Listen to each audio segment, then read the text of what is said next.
Hello everyone, welcome to the ichimokucharts.com daily analysis for the S&P 500 for Tuesday, March the 8th, 2011. Well, a lot of indecision in this market at the moment. We can see here that we've got a very large area of congestion after we had this very strong trending action in the market. Here is the market making a series of higher peaks and higher troughs, very strong uptrend. We know that for quite some time the market was trading up above the cloud and most of the Ichimoku indicators. And now we've got the market congesting, and this is something of a symmetrical triangle that the market has formed here. Symmetrical triangles tend to be continuation patterns.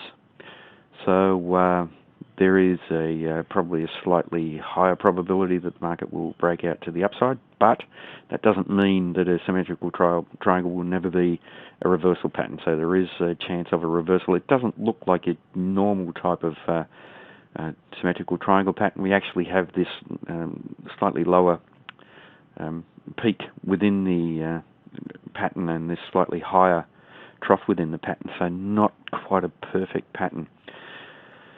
Now, if we do get a breakout, we are limited by overhead resistance or by support down below. So it's not going to be a very reliable breakout if we do get that breakout. So not a very good pattern to be trading off. Although, if the breakout is to the upside, then I guess the resistance that is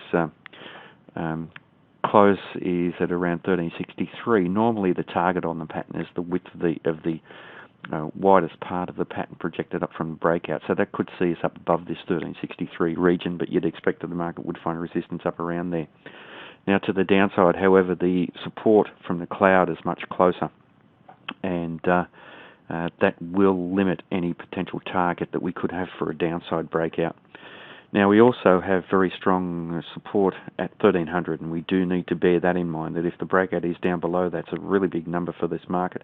We could test just below there, but and we saw this swing low around 1294, so that area extends down to there.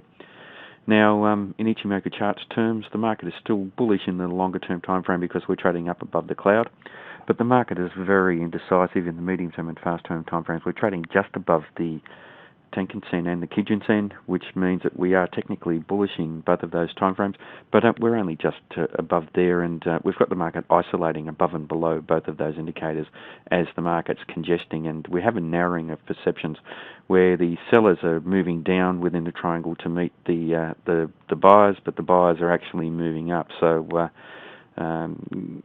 it could be quite a decisive break when it comes. We do need to be ready for that breakout. And if anyone's taking those trades, then do remember the overhead resistance and the support down below.